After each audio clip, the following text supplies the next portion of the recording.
You're now listening to the Fullerton Unfiltered podcast. Straightforward, no nonsense business advice. Completely unfiltered. Grow your business. Grow your life. Now, here's your host, Brian Fullerton. We're excited to kick off our second annual Spring Road Tour as we are visiting some of the best-looking shops across the country. Come along as we give you a behind-the-scenes tour of some of the most successful lawn care, landscaping, and hardscaping companies and how they operate their business. This shop tour is brought to you by our great friends at Steel, Equipment Defender, Cujo Yardware, and Yard Book. We know that professionals like you trust and rely on the tools and equipment to make their businesses a success, and our partners mean business. Gear up, lock up, lace up, and line up your business for success in 2023 with the gear and equipment from our tour sponsors. We'll be releasing new Shop Tour podcast and YouTube videos every Monday as we take you across the country highlighting these entrepreneurs' businesses and their incredible shop builds. Now, here's your host, Brian Fullerton. Hey, what's going on, guys? Welcome to another episode of the Fullerton Unfiltered podcast. It is your host, Brian Fullerton here, hanging with you guys, and good morning. Well, guys, super excited about continuing the shop tour series that we have this spring with Equipment Defender, Cujo Yardware, Yard Book, and Steel, making this whole thing happen. We're actually zipping on down through Columbus, Ohio, visiting my friend Caleb Auman with Auman Landscape, and those guys have it going on. In fact, they have one of the coolest shops, one of the coolest facilities that I've personally been able to see, and we were actually there last year and did a kind of little preamble, seeing the whole shop that had just recently had the post frame building put together. They had the ribbing on the inside, I believe. They had the shell up. They had the windows done, and they had just finished concreting like the week before. But man, I'll tell you what, where it is today compared to where it was a year ago, and a lot of you guys enjoyed seeing the progress along the way in the shop tour last year, it is an entirely different building, as you would imagine. It's pretty much wrapped up, and they have the offices up front. All the drywall, all the paint is done, the podcast studio's together, their offices are put together. It's an entirely different facility, and it's so cool to see the, I wouldn't say the finished product, because it's never a finished product, but they're 90% of the way there. And it's so cool to see the end result. And I know Caleb was really excited to share and give us about a 25-minute in-depth tour of the whole facility and of the whole place. That being said, if you guys want to check out the correlating podcast that we have tonight for the YouTube video for the Shop Tour series, I invite you guys to check out the Brian Saw Maintenance YouTube channel later this evening at 3 p.m. Eastern. I think you guys are really going to enjoy seeing what Caleb has to share. That being said, this was part of the... this was part of the Ohio tour that we ran. I did 5 shop tours over Friday, Saturday, Sunday. Plane tickets are not cheap. Gas money's not cheap. Hotels are not cheap these days. So again, thank you to Steel, Equipment Defender, Yard Book, and Cujo Yardware for making this happen. Make sure you guys check those out and support the sponsors that support the show. We really appreciate that as well. All right, guys, that being said, let's kick it over to the show that we did with Caleb Auman, and let's take it away. Brian Fullerton, what's up, man? Doing good. You about to do your podcast? It's funny. You get in habits. Yeah, you get in habits of like what you do, and you start out. You're like, oh yeah, wait, this is not my show. Hey, can we get the Caleb Auman podcast? There you go. It's we were talking about ASMR before we hit record. Oh God, we're gonna go down this route already. Is that what you do with the podcast? That is nothing I'm into, and I had to. For 99 cents, you too can get it on iTunes.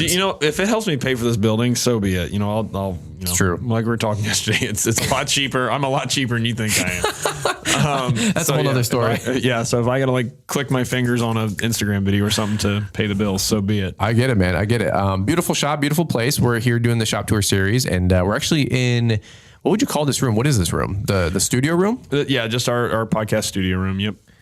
Yeah, I mean, that's normal. It has an official sponsor. I mean, we have a sponsor for it, but we call it the media room. The media room. Okay. Well, I'm like, not everybody has access to a pretty dope room like this. So I'm like, what do you call this room facility? I've never been to a radio station or a broadcast station or broadcast room or whatever you want to call it, you know? So it's kind of cool to see this whole thing come to fruition this last 12, 14 months, maybe now. Yep. Yeah, it's been, let's see, we broke ground on our facility here in New Year's Day 2022. Okay. So it's been, and we've really kind of, I don't want to say hit coast on the build, but the deal I made with the kids was, because I lived here for that for that year, building this place about 12 to 14 hours a day or running the company. Right. So I was gone a lot. Okay.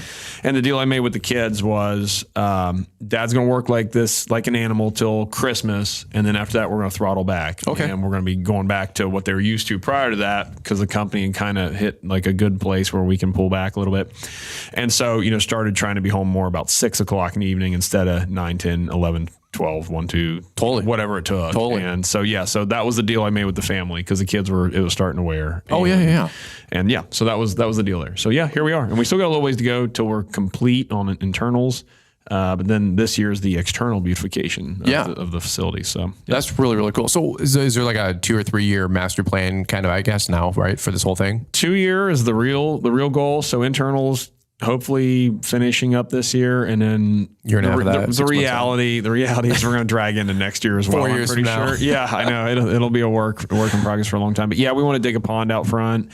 I want to build an Airbnb out front yet. My local zoning doesn't know about that yet, but we're going to, as soon as I wrap this building up, I'm going to start looking to see about putting a for esteemed guests such as yourself that come in or whatever, like I want to have a really dope modern, my vision for it is in that front hill, I'm going to sink it into the hill. It's going to be about the size of a shipping container, might be a shipping container. Yeah. Pull the whole front side of it out that's facing the pond, glass. It'll be a bedroom, bathroom, kitchenette. And it'd just be like a little studio for folks to stay at, and just super modern looking and overlooking the pond, bunch of awesome hardscaping around it and all that. If you kind of bake it into the hillside a little bit, you could put a little railing on the top and then some lawn chairs. You can look at the pond. I love it. Yeah, we'll do that. I didn't think about doing that because I was going to do a real modern looking one slope roof on it. Okay. But no, I like that to squeeze some more usage out of it. Yeah. So we'll see. You just it's kind of like a like a walkout basement, but different. You just walk up and you had a little balcony thing up on top of your own shipping container. Yeah, maybe we'll do that anyway. I don't know. Whatever I do for a roof, heck with it. I mean, anything. Super cool idea. Yeah, anything's the deal. But I want to make it just super, anybody from Mark Bradley to yourself or whoever wouldn't mind staying. I want it to be super modern and clean looking and just like a really cool Airbnb, and then Airbnb it too, and pay for the mortgage, but not do it. I mean, that's the idea, right? Yeah. I mean, it's just always looking for revenue, but or routes of revenue or whatever. But but not do what all the other Airbnbs do is where I may take a picture of that Airbnb and it faces the field and it's only showing the field. Yeah. We're going to get full disclosure hey, it's in front of a commercial building. What do they call it? Catfish? Catfish? Is that what they call it? When the girl does that? Yes. Okay. I was going to say in that regard, yes, but I didn't know about Airbnbs. But you guys got Airbnb catfish a couple months ago or 6 months ago? Oh, it was bad. Yeah. It was terrible. Tell the story really quick. We'll get to some value here, folks, but this is a funny story. You guys rented a tent? I did not rent a tent. Something like that? We did not rent a tent. What was it? My wife. We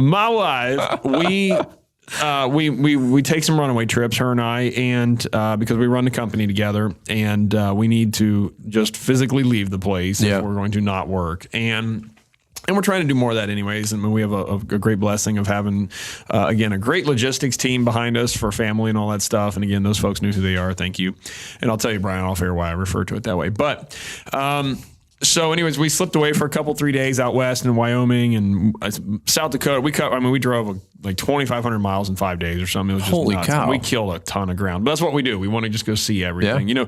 We want to get away from work to slow down a little bit, Brian. So no, instead it's just in the car, 80 miles an hour all day long, seeing as much stuff as we can possibly see. Good Lord. But anyway, she got an Airbnb, a yurt is what this one in particular is called. It's an acronym. A canvas tent. No, I don't even know. I don't know what it is. But it was a canvas tent on a deck, and it's out in Wyoming, and it's off a small working ranch, I guess, or something. I don't know. And I'm like, yeah, sounds cool, whatever. And we get there, and there's 6 of these other ones next to it, and then the homestead, the house is it's not like some cool ranch or something, but it's right there. But the thing that drove me the craziest is we're literally about 400 yards from Interstate 70 on a big incline, and you hear trucks Jake breaking all night long. And it's I didn't care that it was cold. I didn't care it was a tent. I didn't care that it was a wood deck and a floor that I don't know what dangerous stuff's in Wyoming, but I'm sure there's plenty of it. Yeah. Could, weasel its way up through the floor or whatever. None of that bothered me. I don't care. That's cool with me. Yeah. I don't want to listen to Jake breaks. Yeah. All daggone night in Wyoming. I don't sleep in a tent in Wyoming to listen to the freeway. That made me so mad. So mad, Brian. It's just like some nomad, like, little community, these little like Eskimo tent things, and you're like, what am I doing here? As long as it's quiet at night, I didn't care. No, even that's okay. I didn't care that the hot water didn't work. Right. I didn't care that wasn't there a shower outside? You said like a little like 5 gallon, and the heater didn't work. You had to go to the bathroom in a bucket. None of that bothers me. I don't care. I didn't want to listen to semis in Wyoming in a tent. That's hilarious. And so, but it was kind of packaged as such with some bad. I wouldn't say it's bad. It was intentional omission, photography. Right? So because you can't look up the address, I guess, prior either. So you can't look at it and know like, oh, dude, that's right off 70. I'm not interested. Did you give him a 1 star or like a buyer beware? The lady was super nice. Is the unfortunate thing. She saved it. The buck. She saved it, and I'm too dumb to know how to leave a review on it anyways. Right. It's Alter Brit, but that's funny. So anyways, that was the adventure there. Otherwise, it would have been a cool night. It was quiet. Yeah, and you could hear an owl in the distance. Like I said, that was cool. But I'm not saying anything that's got a wood deck floor. You know what I'm saying? Like you said, some little raccoon or God knows what's out west. Some spiders or something like that. My mind goes to the dark places real quick on that stuff. Well, as it should. It's how you stay alive. Yeah, but like caveman me goes, that's not good. No. I want fire. So no stick. No catfish in the shop build. We're not going to. No, we'll let the some dump trucks rolling by. Yeah, like there's another poor Caleb out there. The grass, the neighbors, everything, the proximity of the freeway, everything. We're going to be full disclosure. Auman Landscapes rolling out in the morning. Some guys just trying to drink his coffee. He's like, I don't know, I was buying land or renting space at a construction site. Yeah, an industrial zone. Yeah. Well, okay. Well, they did say it was. That's the thing. They got there's no gotcha. They can't say this wasn't as it was described. Right. Bo's got his Maxwell House cup. He's like, hey, all right, here's coffee. Yeah, and the guys are rolling in like 6 in the morning and then rolling out with trucks at 6:30. That's classic. Yeah, we're not going to do that. So it'll be full disclosure for the Airbnb, but it will be mainly aimed at guests, but also, we can keep that thing. Because I know some people have done that with Airbnbs in places you would not think are that whatever, and they've got them rented out all the time. We did those at the Waco. Together. That's right. I forgot about. Yeah, those were containers. Yeah, good grief. Yeah, those were awesome. Yeah. I was like, we were all just trying to run the math because it was not cheap. It was like $200-$300 a night for a 40-foot shipping container thing. And it was really pretty, really beautiful. Liz loved it. The girls loved it. And they were all about it. But I was like, wait a minute. There's like 6 or 8 of these things. You had a little pergola thing in the middle with a little pond and a little fireplace and some grills. And it was like, it could be a little community like hangout thing if you had some other cool families there. But nonetheless, I'm like, wait a minute, $300 a night times this. The guy was building them all on his own. Yeah. And I'm like, this guy's like cash flowing this puppy. Yeah. Outside of city limits and not a lot of zoning to worry about or health department stuff. Yeah. It was a cool gig for them, I'm sure. Like that's crazy. And that's the thing out front. It doesn't have to be what I'd really want to build it out is of poured concrete walls. Okay. I would love that clean, modern concrete look. That looks super cool. And then glass or a door wall for you Michiganders. I don't understand how it does not translate to the other parts. I don't know why in the world. Sliding glass door. My automobile. we covered that on another podcast. My iron horse. Right. Anyhow, that's what I'd like to look at. But the reality of it, budget wise, is going to be because by the time I get done dealing with septic and running water out to it, it's going to have to be something a little more simple. But again, super super cool. That's cool. That any highfalutin person might not mind because it's super modern. So this exterior, which is already looking pretty good. I mean, compared to where you guys have started with the place, you guys have put a ton of sweat equity into this thing. Yeah. Tons of great people helping it out, putting it all together, of course.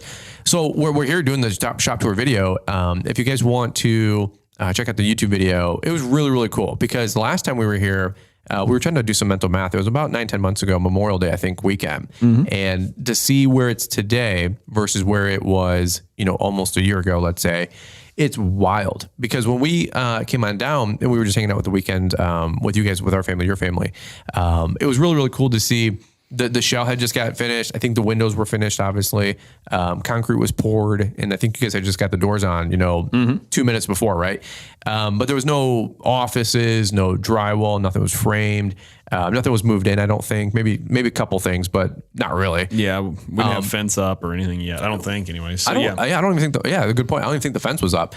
But to see where it's at today, holy cow, totally game changer. I have not seen anybody of late build something this big, this nice, this quick. Quick is relative, but In which way? Like, you guys are the most relevant example I know of, like, somebody building a really cool HQ for a hardscape or a landscape company outside of, like, Greg Woodstock or like some of these other big outfits. So you guys got to be proud about what you've built. I mean, tell them a little bit more about the last 12 months progression if they see in the last video on YouTube. Yeah. So thank you, Brian. The thing about it is, I would say that it's moved very fast. I mean, we've been, and again, my wife, Brittany, for those of you that don't know us or whatever, her and I run a landscape construction company, primarily hardscape construction, pavers, retaining walls. We do a lot of drainage work and then some horticultural stuff, landscape design, build, that kind of stuff. So that, and then we have other social media ventures and stuff like that too. But We've wanted to build a shop for a long time, and finally we're in a position to make move on that, and that's what we did. So we found some land and got a reasonable price on it. Now it needed a lot of love because it has tremendous drainage problems and other things. Let me interrupt you real quick. That's what I do on my show. But what's the drainage issue? Like, I was listening to your guys' snowmobile trip podcast, and everybody was just busting your balls about the. So I know you. The whole internet has. Is that right? My chops about this. So I know that pond's a little bit up front, but I don't know what's going on. What it was like, overflow gate 2023 over here. Like, what's going on? Well, so the front section of the property sits low, and then it through there passes the watershed of about, I think, 50 acres upstream of us. Is that the land across the street or to the adjacent? East. So it drains all those fields to the east of us. So all that water lands there, and when the fields and soil reaches what's called field capacity, means they can absorb no more water, it comes through here. And it overwhelms the couple of 4-inch, like 150-year-old tiles that are going through there and starts to run across the ground, which is, fine, whatever. But, the issue we've got is because of all the low ground in there, it creates what I call Rio Amano at that point. Right. And it blows over our driveway, and everybody gives me crap for not putting a culvert in. But the problem is I can't put a culvert in because I've got nowhere lower. I can put the culvert in, but the pipes are going to be buried on the outlet side. So I've got to cut a ditch through my neighbor's property yet, which I got permission to do, just taking the time to do it. But so, the thing about drainage is water has to have, if you're going to drain it, it has to have a lower place to go. And I've got nowhere lower for that water to go because it's all it's all surface. So if I put a pipe below surface, it's just going to sit static like a puddle. What options do you have after that? Like, pump it out somewhere, or you could put a sump out there if you want to be like a municipal water treatment facility, kind of, quantities of water. I mean, we're draining 50 acres of water upstream here. So it's not really realistic. We just let it run across the driveway for now. It's fine. It doesn't hurt anything. And if you build a pond out there, will it at least look better visually, aesthetically, I guess? I believe it will. Yeah. No, there's things we could do out there if we wanted to dry it up and collect the water. We could create a better swale through there. Okay. More of like an aesthetic ditch through there. I would make it big, and all that. So there's things we're going to do out there that will straighten that up and clean up. When we put the pond out there, the one thing about that is we got to watch, because I don't want all 50 acres of that drainage blowing right into my pond, because it's going to fill it full of silt and debris from the fields and all this stuff. So we'll have to kind of create a bypass channel around it, and our local Fairfield County Soil and Water District will help you design a pond. So we're going to be talking with them about the best way to design that with an overflow or a bypass that would allow all that drainage to get away. So, and not, turn our pond brown, every rain event and all that. So, so then just the next thing will be sometime this summer when it's real dry, we'll get the dozer in next door. My father-in-law has a dozer that we're blessed enough to keep here, and we'll get it in the neighbor's field and doze out a lower drainage point to hit. We've got a lower thing to drain to, but the field next to us still is a relative same elevation. Right. So we got to cut a swale or a ditch through there to allow the water to pass, once we dig our pipes in the ground low enough to pass through there. So we'll have some videos on and stuff on it here this summer. Kujo. Cujo. You know the name. Now experience this incredible work shoe for yourself. Hey guys, Brian here. And just a few years ago, I wondered why there wasn't some lightweight, functional shoe for the lawn care industry. A couple of weeks later, I get a message from this new company, Cujo Yardwear, letting me know about a new shoe they created for lawn care pros. We tried them out, put them to work, and the rest, they say, is history. The guys and I love Cujos because they are lightweight, breathable, super comfortable, and keep our feet dry. No more running shoes with flimsy support and soaked socks due to the morning dew or a passing spring shower. Cujo Yardware is a family-owned company. Sean and Kelsey are a brother-sister team, and they seriously care about offering the best products for our industry. Check them out at Cujo.com. That's Kujo.com. And don't forget to use the Brian's 10 code to save 10% on your next order. Get a pair for you and a pair for your crew. You'll be so happy that you did. Tickets for the green industry's largest trade show and event, Equip Expo 2023, are now on sale. Brian has arranged a way to help you save 50% on registration for you and your entire team. Simply use promo code Brian at checkout to save half off, and we'll see you this October, the 17th through the 20th in Louisville, Kentucky. We'll also provide you a special link in the show description. It reminds me of, this is petty, but it reminds me of people like busting your balls. You know, it's like somebody was like making fun of Top G, you know, and he was like lifting weights on the yacht and they're like 50s, you know, or something like that. And he's like, what color weights are on your yacht? Or what size weights are on your yacht, right? So like, oh, like you got this drainage issue. It's like, well, what kind of drainage issue do you have at your facility? Yeah. Yeah, really, right? That's the petty part of me coming out, you know? Right. Well, we get a lot of flack for like the shop area is dirty, and it's like, tell me how you clean your 6,000 square foot shop area, you know, and I say that being very, like you said, it's very petty. Yeah. And it's there's another word for that. I really don't mean it in that cold hearted, right. Immature, just having fun. Very immature nature there to be, but it is true. It's like, you know, I bet you would take better care of it than I would. For sure. Okay, so be it. For sure. As you work out of your 10 by 10 storage locker, which is me, which was me last year. That's what I'm saying. Like, you know, as my father-in-law says, poor people have poor ways, and that's probably my best way. That's probably what I should respond to everything with when people give me crap. Because the other thing on the internet was, because this is a post frame structure, it's a pole barn. Yeah. The amount of comments on the internet when we're burying a post in here, like, that building's going to, you know, rot out in 10 years because you're putting a post in the ground and all that. And it's like, it's a pole barn. They've been building them for 50 years now. Yeah. In about 50 years, you're going to start having some issues with posts. But for goodness sake, I can't afford to do like what Ballard's going to build. Yeah. Like for God, I don't know, $5 million. I don't know. I can't do that. So I'm going to build post frame. And in 50 years, when we do start having those kind of structural issues, if we even do, I'm pretty sure they're going to have a pretty good solution for it by then. Or I'll be so rich, I don't care, and I'll set it on fire and rebuild a new one. Well, and that's the thing. Like a lot of the, which probably won't be the case. Well, a lot of those, like our packet, but I would burn it down. I mean, no, right. But our packet that we're building for our barn, it's like guaranteed 75 years. Like they've been doing this. They've been doing this for a minute, folks. Yeah. But again, like, you know, let me know how your 10 by 10's rusting out, you know, like your storage locker. Like, and we say that with in jest and fun, but I'm in the same boat. Like, hey, it's like we're all doing our best here. So anyways, like what kind of drainage problem do you have at your facility? You know? But again, we're just being buttheads. But no, this is really, really cool, man. And shout out to Top G, right? Is he out of jail yet, by the way? I've kind of wondered, I don't know where we're going with, we can go with this exactly, but like, yeah, he's fallen off my algorithm. It's hard to do that if you don't create content. If you hate the guy or love him, you still shouldn't want an opinion squelched, in my opinion. Totally. But whatever. It's a shame. Free speech shouldn't be squelched. But whatever. Anyways, that's Top G. Whole nother. Isn't that wild? Yeah, he came out of nowhere, and who knows where he's at now, man? Back in obscurity. I guess, yeah. But I wouldn't mind one of his supercars though if he's not going to be driving them anytime soon. Yeah, I mean, if you need somewhere to store them, I could probably make some space. Got 6,000 square feet of space. I could probably make some space. Bring your 22 supercars over. All right, that being said, that'd be wild. You never know, but I also don't want the dude to show up on my doorstep. You know what I'm saying? So, well, yeah, the rest of the world's hate's coming with it too. So totally keeping his cars here. Oh my god. So let's go back to the shop, man.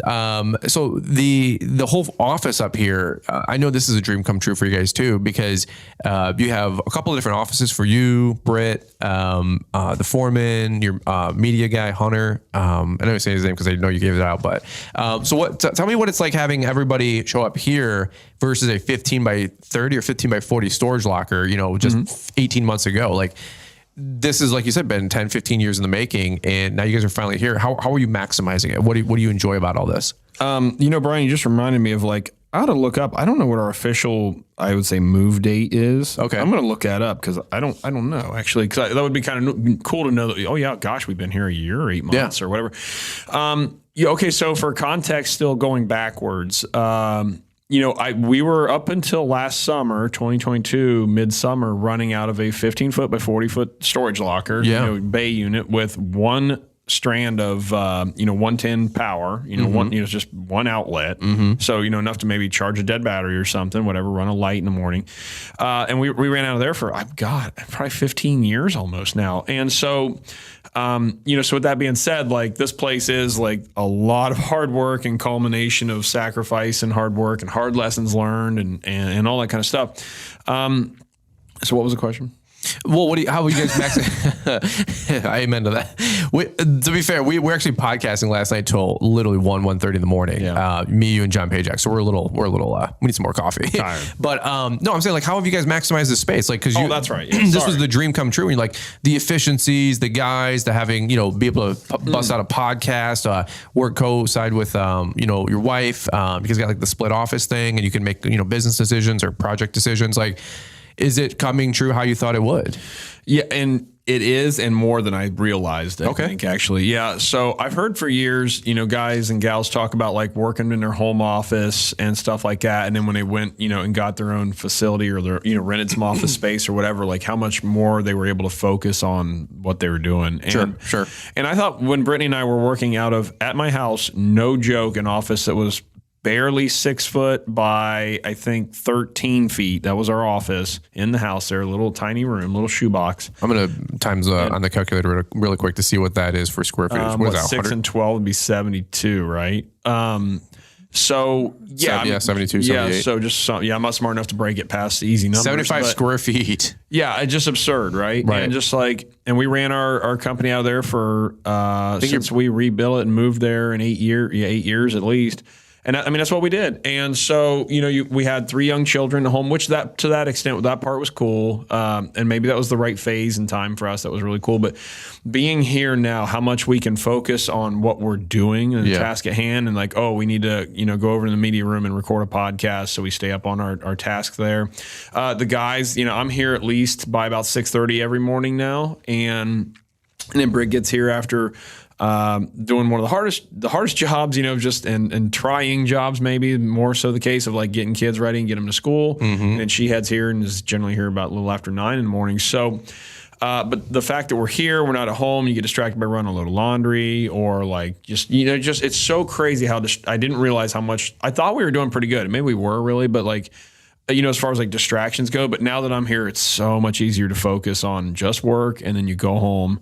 And you're still, it's never turned off. You're still thinking about work, but I know now, like, that one estimate for Mrs. Herfenherbler is not nagging at me to go, I should go in there when the kids go to sleep and get that estimate put together. It's like, no, I'm going to spend that time. Brittany and I are trying to do a thing now where we have, like, take 10, 20, 30 minutes at every night before we go to sleep and just talk and just talk. And try not to talk too much work stuff, but again, how that is. It still permeates in. That's the culture we live in. I mean, or I say a home family culture. That's Britt and I's thing. Yeah. But do you feel like when you're here, you're more intentional to be here so you don't take work home, quote unquote? Yeah, and it's just harder to, because so much of what we're doing is on our computers, which I have a desktop or a Mac desktop thing. I don't know what the heck it is, but I can't. It's not as convenient to take that home, and most of the stuff I do is on that through our estimating software and all that kind of stuff. So, which is good. That's a good thing. Like, I don't mind it. Now, at the same time, our business is a stage where, like, we've since rebuilding our company now with Brittany involved is now 12 years in. And so the company it's not like we're in our startup phase, right? Where you're going hard for 3 to 5 years. I mean, I'm talking hard. And we still go hard now. Don't get it twisted, as Obama would say. Don't get it. I can't imitate. I can't say him right. That's the best one. Old Bushy. Fool me twice. Fool ain't gonna fool me again. Fool me once, ain't gonna fool me again. Hey, don't forget about old Bill, though. Hey, ladies, how you doing?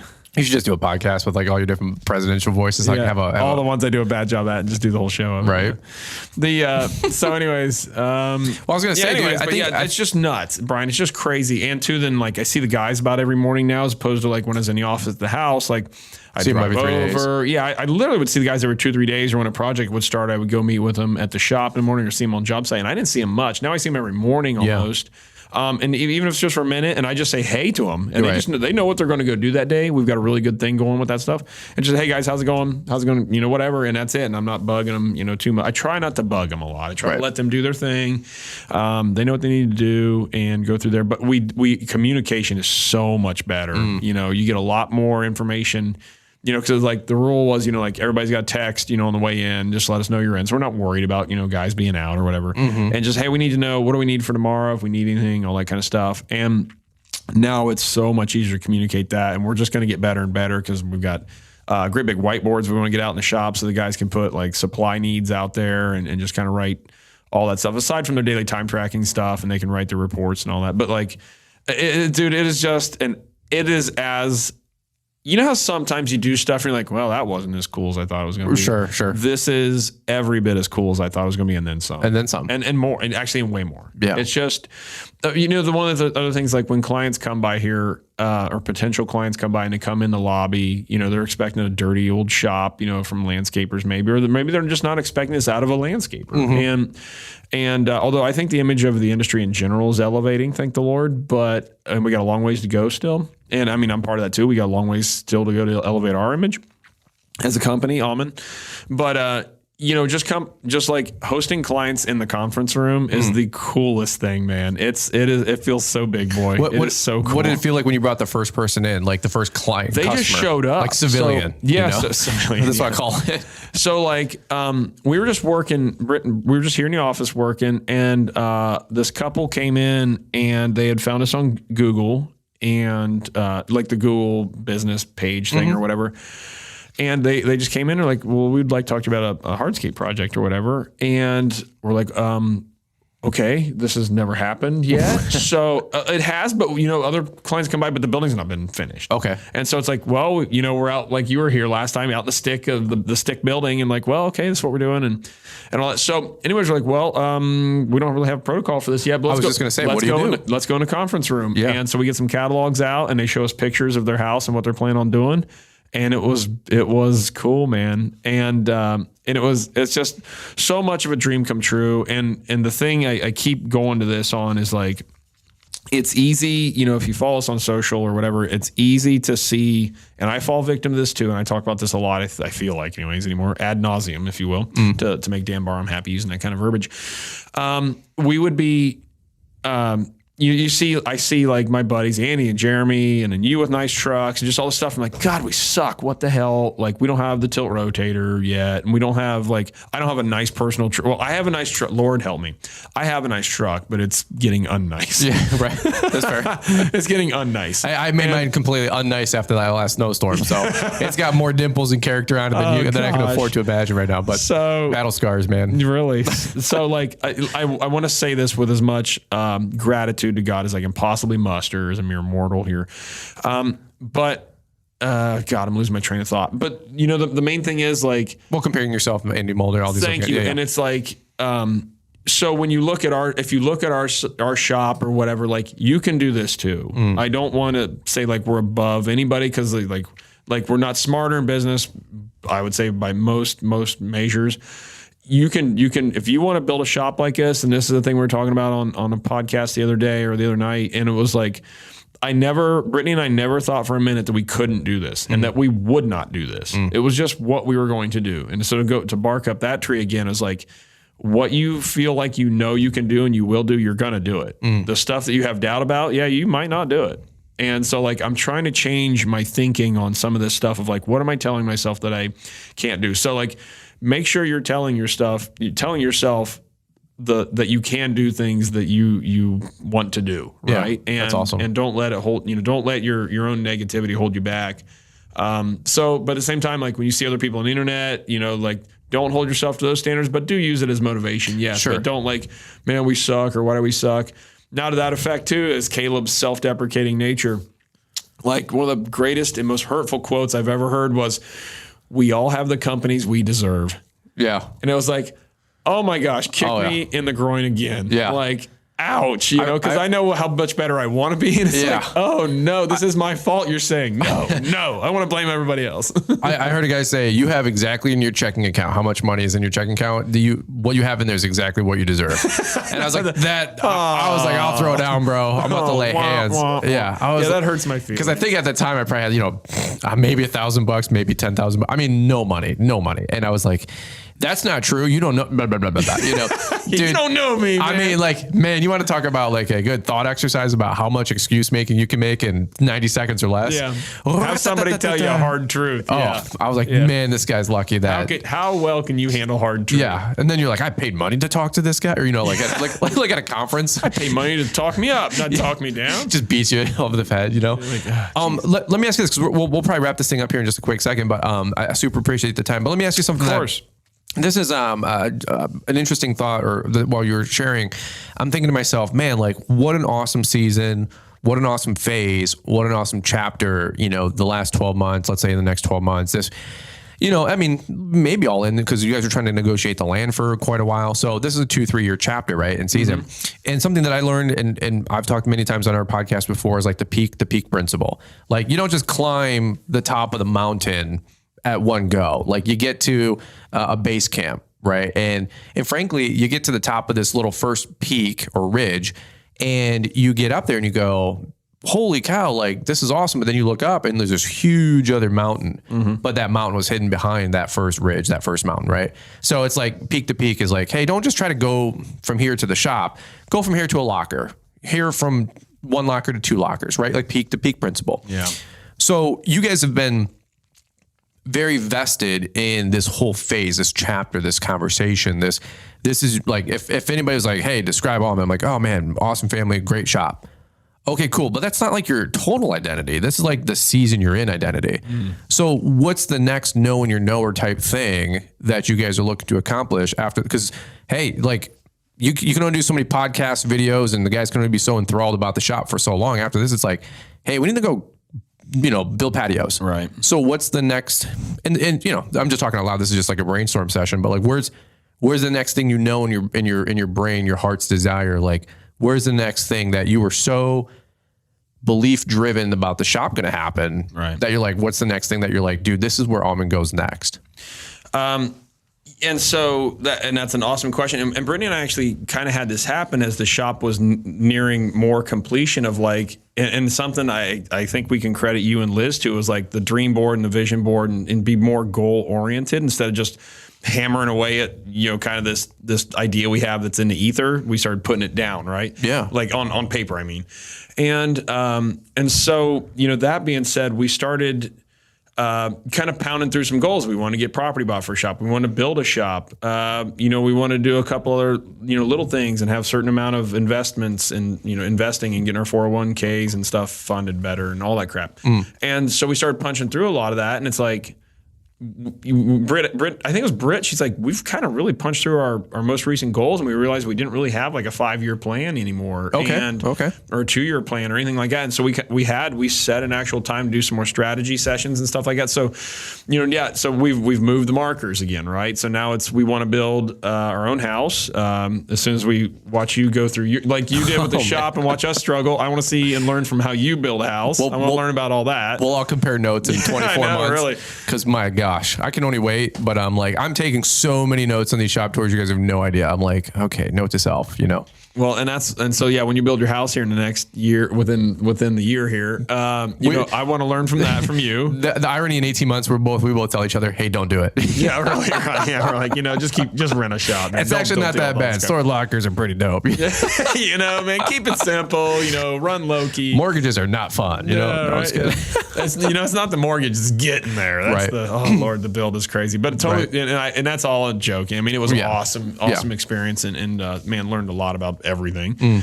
So we've set new goals. Next thing is we want to get a piece of investment property locked down to build a rental on, and we want to grow the company. I want to get a tilt rotator on our excavator. So we've got a whole nother list of goals and things we're aiming at, and the big one too this year, the big immediate short term goal, because we set an immediate goal, and then our then long term and then longer term and all that kind of stuff.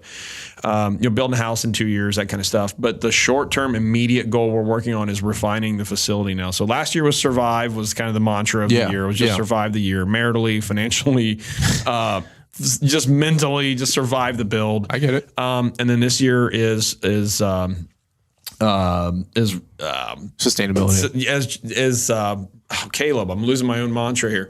But yesterday was survive, and this year is just hone in the systems, the facility, our standard operating procedures, and figure out and refine. That's the word I'm looking for.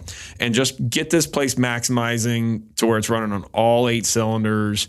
And, we've got our systems in place for like how the guys load up in the morning, where all our stuff is in this place. We're trying to figure out where to put everything like the most effective way. We've got it laid out pretty decent. Yeah. There's a lot of refining to do. So that's going to be this year.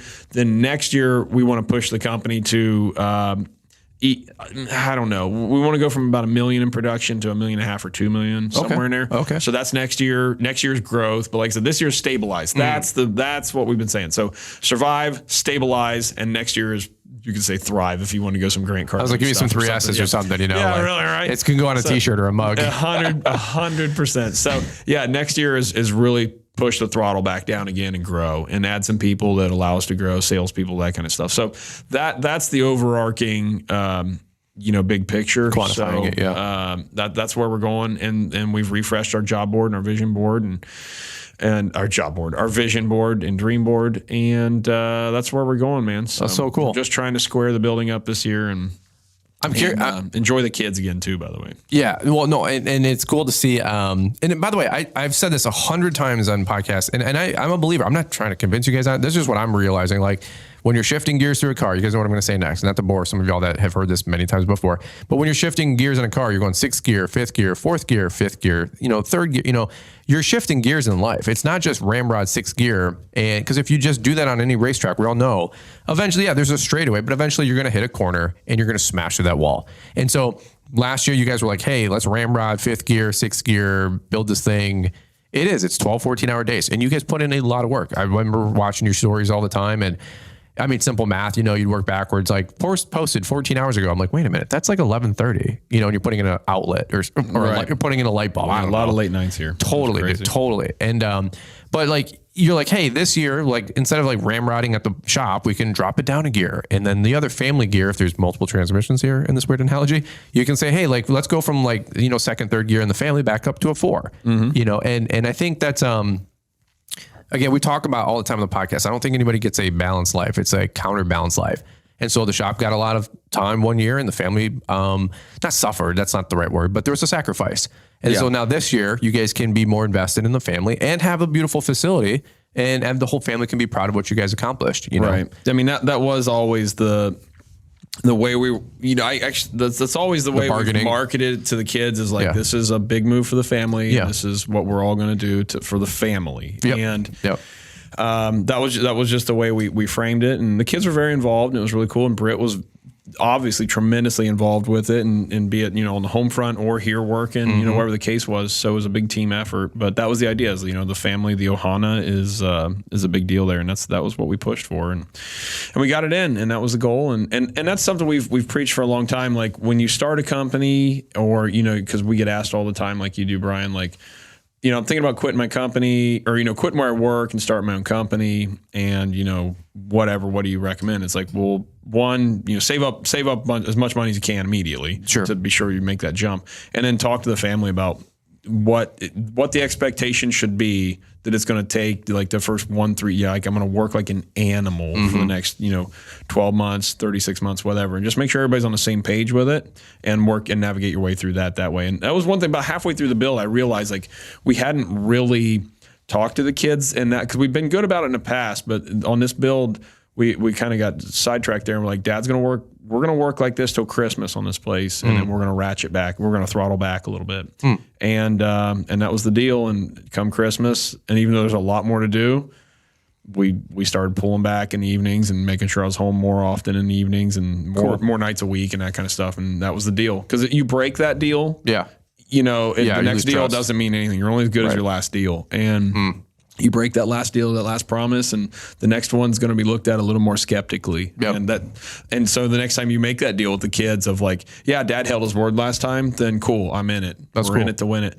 But if you bend that or break it, if you bend it, you better make sure you're sweetening the deal as best you can or whatever. So, and I'm saying this as if I've got something figured out. I sure don't. That is something we have found that is good to make sure you're setting parameters with the kids and your spouse and family and everything else. So yeah, that was a big deal to us. So I dig it, man. I dig it. Well, you guys are proof that if you guys are looking to do it, you guys can do it. These guys have done it. A lot of great words of wisdom and things to heed and consider as you guys go down this whole path. I mean, we're watching you guys do it. I'm asking all the time, hey, would you rather have done this or done that? Or what do you think about here or there, or this or that, or bigger, smaller, left or right? And so without trying to pry too much and also be annoying, I'm like, hey, we're on a reconnaissance mission, and that's the best part about doing these kind of podcasts and the YouTube videos to go full circle. If you guys want to watch the shop build, like there's and we were actually joking walking through the facility. I said, man, it's like tons of great things that this thing has solved, but then also new problems come up. Right. So I was like, man, I'd love to get another year out, it doesn't have to be another video, but like a debrief saying, hey, it's been a year. You guys have been moved in.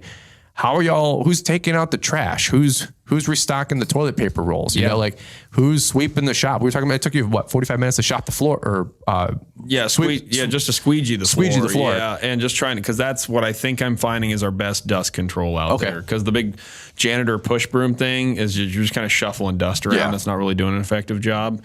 And we're also learning too, like the guys were bringing in like the skid steers and parking them clear in the back of the building. Well, they're tracking with those things are losing dirt.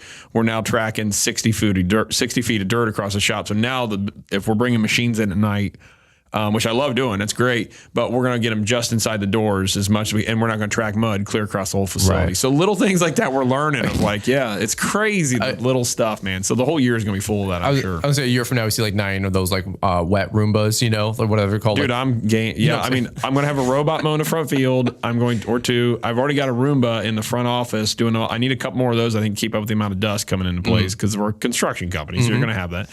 And then, if I can find an automated, just like they've got in like Menards and Home Depot and all that stuff, those big floor squeegee sweepers, dude, 100. I've seen them. Britt and I've been watching. We've been watching auctions. They've got those. You can get used ones for about $2,500. Okay. This thing is, I don't know that world, so I don't know how clapped out a $2,500 floor squeegee is. I don't know if that's a good deal or a reasonable value for something that's effective. I don't know. So I don't know anything about buying them or servicing them, but I know how to run one actually, because the medical supply company I used to work at. Yeah. At the end of the day, like they would clean up, and you want to talk about box dust galore. 40,000 square foot medical supply warehouse. Dude, churning $250,000 worth of product a day out the door. Their FedEx shipping, bills per day were $20,000. Yeah. Just in ridiculous numbers. They had all the Medicare, Medicaid stuff. But anyway, at the end of the day, I'm always trying to get, extra hours in. I'm like, hey, can I go like sweep the facility? So I'd get on the riding ones, and you just lay down, stripes and you squeegee it and vacuum, and like, dude, it's actually pretty fun. So yeah, I bet you gotta get some like, $12 an hour kid in here to like, make laps and clean up the whole place or something, some nephew. Yeah, well, and actually talking to some of my other buddies that have big shops, that's what they talk about. They're like, we found a high school kid down the road that really didn't want to do much else other than like come in and do some janitorial type stuff and like make $50, $60 an hour, or 15 or $16 an hour or something like that. And they've got a checklist of stuff they've got to do 3 times a week or whatever. Yeah. And they came and do it. So we're exploring that. But I want to automate, unfortunately, as much as possible. So I want robots in here doing as much work as possible. And so we're just, like you said, we're going to, there are other, what'd you say there? We had like major efficiencies gained coming here. And then we had, what was the thing? Micro efficiencies, micro like deficiencies. Yeah. Deficiency. I don't know if that's probably deficiency, man. Yeah. But it literally, there's some things that like kind of move us backwards almost. It's like, oh shoot. And they're minor, but they still will add up. Like, inventory now. When we were, right. Yeah, that's a whole nother thing. Track, the big thing is like you can price in the inventory sitting. That's okay. We can put that in overhead pretty easy. As long as we're moving it, right? Otherwise we shouldn't be sitting on it. But and I'm talking like concrete, bag concrete or poly sand for pavers or whatever. Tracking it is now our next thing. It's like, okay, the guys took 7 bags of poly sand to a job. How do we know what's in inventory in a shop or not? And and some of it probably is just like not going to be realistic to track too much. Now we do have our estimating software. They're having to actually clock in the amount of stuff they're using a day, which has been a great thing for that inventory. But we still don't know live like what's actually out back. You know what I mean? Right. So little things like that. We may never ever perfect that. We'll see, but. You have to have like your Liz has this service. I don't know if this relates or not. And not to go down a rabbit hole, but as we like close 3 times. But Liz signed up for some service. I forget what it's called, but it does all of our core groceries like every month. Yeah. I think Britt was talking about. Britt either said she talked to Liz about that or. It always brings a set amount of like the essentials, I guess, right? Like I literally have no idea what I'm talking about, but like I don't even know what our core groceries are. I'm such a rube at this, but like your SpaghettiOs for the kids, your applesauces for your daughter, right. like maybe toilet paper. I don't even know what we get, to be honest, but I know a bunch of boxes show up. And I'm like, what is all that? She's like, that's our normal, like, core baseline groceries. And then we supplement with, like, the meats, the eggs, the cheese, the fruits, and the vegetables with, like, a Whole Foods order or whatever from Amazon. We get a lot of that stuff sent to our house just to save time. But maybe go do something like that for the warehouse, like an Amazon Essentials order that goes out, I don't know, dude, once every 3 months. And or stuff like that with some of the vendors that you guys do with, like, hey, we know we go through a pallet of, this is way out of my league, but a pallet of polysand once a month. Yeah. Outside of like doing inventory, like at least we can just always have stuff. You know what I mean? Like I'm kind of curious to see a year from now, like what did you guys find out that works? Like what services, what companies? There's stuff out there that you don't even know exists. And that's why it's cool, like hearing what you guys listening in are doing. Some of you guys got great shops. We don't even know you exist yet. Like say, hey, and let us know it's working, you know? Yeah. 100%. Yeah. I mean, there's inventory tracking services where they'll come in and supply with pipe parts and glues. That's so cool. All that stuff. They'll come in and track it, scan it. They'll keep it at whatever inventory level you tell them to. So a couple of my buddies use those services. So I need to, again, in the year of refinement here, or stabilizing, like I need to start reaching out to those companies and my buddies and just see how you like that service and how it works and is it ROI positive, that kind of stuff, or at least ROI neutral. And so just lots of stuff like that to figure out this year, and be it your shop is big or little, or like a storage unit, optimize that thing for productivity. I will tell you that it's something I still didn't realize. I thought we were fairly optimized in our last facility. No, we still could have done so much better, just better shelving, sinking the money in the shelving. You just better organization. Like I'm always quoting Mulder now, like, time spent searching for stuff is wasted time. You could have been, the faster you can get to doing what you do, actually get paid to do, be it the blades are spinning or you laying brick, whatever it is, like that's what you need to be doing. Cause that's what actually is billable, and you got to keep on that billable work. So all the unbillable stuff that you can minimize, man, that's what you got to be figuring out how to get out of the company. And just so you're always building or keeping those blades turning. It's awesome, man. I love it. I can't say anything else. I'm tapped out mentally. Dude, it's been a solid, I've been here with you guys since yesterday evening, and you guys wrapped up a Hardscape Training Academy, by the way. So congrats on that. You had 11 people here yesterday. And that was awesome. That's another dream come true, having classes and courses. It's so fun. Yep. You get the podcast studio. If you guys are ever in the area, like, reach out to them, book an appointment, come swing by, say, hey, if you're ever maybe interested in this stuff, it's up to them, of course. But it's just such a cool gem out here. And is it like patented or copyrighted? You have to say beautiful Fairfield County. Is that like? I'll have to talk to the travel bureau on that, but I don't think so. I was going to say, like, you have to say it like in context like that. Yeah, always beautiful Fairfield County. Beautiful Fairfield County, Ohio. But no, you guys have it going on, man. I'm excited for you. Liz and I are always rooting for you in front of and behind the scenes, man. We love you guys. You guys have been great. And likewise, Brian. Thanks, man. Well, you guys are building my dream. I told Liz, because we had to pull the e-brake on a couple things last year, and I was like, hey, like, we'll get ours. It's okay. Everything's fine. There's no emergencies here. But I'm like, I can't wait to see this thing, totally done, and then do some more shop tours and take all this info back to our house and our place, and hopefully build our, little casa, and it'll be really cool. So yeah, absolutely, man. You guys are spinning the dream for us, man. As much as you guys all say that we spin the dream for you, we're just like, no, let's let you guys go first. Well, that's what we're doing with the house now. So yeah, it all comes around, Brian. Well, we're all here for you guys together, man. We'll all kumbaya to the finish line, But we'll wrap up with the good old. Where can people find you, man? All social channels at Auman Landscape, YouTube, Instagram, TikTok, all this stuff. We have Kid Contractor Podcast. Together in the Trades, we co-host with the Fullertons here, Brittany and I. So that's coming up in July.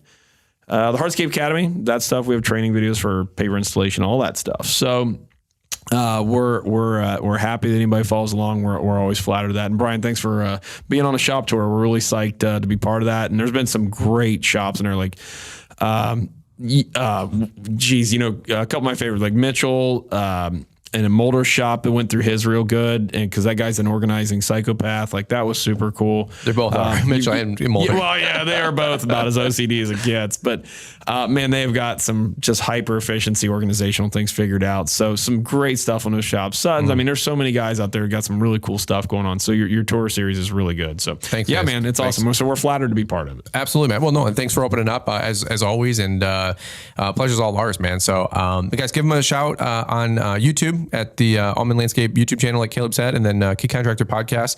One of my go-tos. It's raw, it's authentic. It's always a good time. It's a train wreck, yeah. Always a good podcast, always a good time. And no, for real though, it's a great listen. And if you guys want to learn more about hardscaping, landscaping, I don't have a better group of folks that I can point you to than everything that the Almonds are putting out. So that's what I got, man. Appreciate you. Yeah, buddy. Thank you. All right, guys. Well, hang tight. We'll come right on back. You're working hard to grow your lawn and landscaping business. You deserve footwear and apparel that works as hard as you and makes your life a little easier. Cujo Yardware has been listening to the lawn care community and is working to offer you the best gear. They started with the Cujo Yard Shoe, the hybrid shoe boot designed for mowing, trimming, and landscaping. After hearing the need for a safety toe, Cujo launched the Composite Toe X1 Landscape Boot. Thanks to your feedback, Cujo introduced the Jags, a high-performance work shoe that just pulls on with no lacing needed. And most recently, Cujo listened to the lawn care community to create the ultimate summer work pants, the light, breathable, and comfortable Cujo Yard Pants. Cujo Yardware is dedicated to the green industry and will keep working hard to offer you the right gear. Check them out at Cujo.com, Kujo.com. All right, guys. Well, I just want to say a great job from Caleb Auman, and thank you so much, Caleb, for taking time to share what's going on at Auman Landscape. It's so cool to see the growth. I know you guys are just putting in a ton of work, ton of effort, and it shows. And it's really, really cool, very, very motivational and encouraging as we go through this whole process. Hopefully this summer ourselves with building our own shop and barn to see, just the parallel paths and the lessons learned. It's really, really cool to see what you guys are putting together. And by the way, again, from a friend that we've known you guys for a couple years now, congrats on all the hard work. You guys are freaking awesome. You guys are rock stars. All right, guys. Well, I just want to say, if you want to check out the podcast, that we just did with these guys, the YouTube version, seeing the whole shop tour again, check out the Brian's Lawn Maintenance YouTube channel later this evening, 3 p.m. Eastern. It's going to drop. And it's a long one. It's like a 30-minute tour because they have so much to show. It's like 8,000 square feet of facility or something like that. But they have the offices, the podcast studio, like the Midwest hub for social media, they were calling it. In the back warehouse is another 4,000, 5,000, 6,000 square feet, whatever it is, of just warehouse space. They have like a sandbox that they call it, to do the in-person trainings that they do over the off season in the winter. And it's just a really, really cool shop. So I really invite you guys to come check it out. Leave us an encouraging word and a comment. It really helps the algorithm as well and just gets the video out to more people. Share it with a friend. If you guys know somebody that wants to build or buy a shop here in the next couple of years, I think it's a really good example of what you could look forward to if you really want to do it right and kind of quote unquote go all in for an HQ for your company. All right, that being said, guys, want to say again a big thank you to Equipment Defender, Steel, Cujo Yardware, and Yardbook for sponsoring this shop tour series. Guys, check out all their products and services. We super appreciate the support. Support the sponsors that support the show. It all reciprocates and goes right back into creating this great content for you guys to listen to stay encouraged and motivated along the way. All right, guys, well, that's what I got for you on today's podcast. We look forward to catching up with you guys here on the next one. Hi, I'm Mr. Producer, and one more thing. If you're looking to stay up to date with the latest trends and insights in the world of lawn care, then you need our free email newsletter.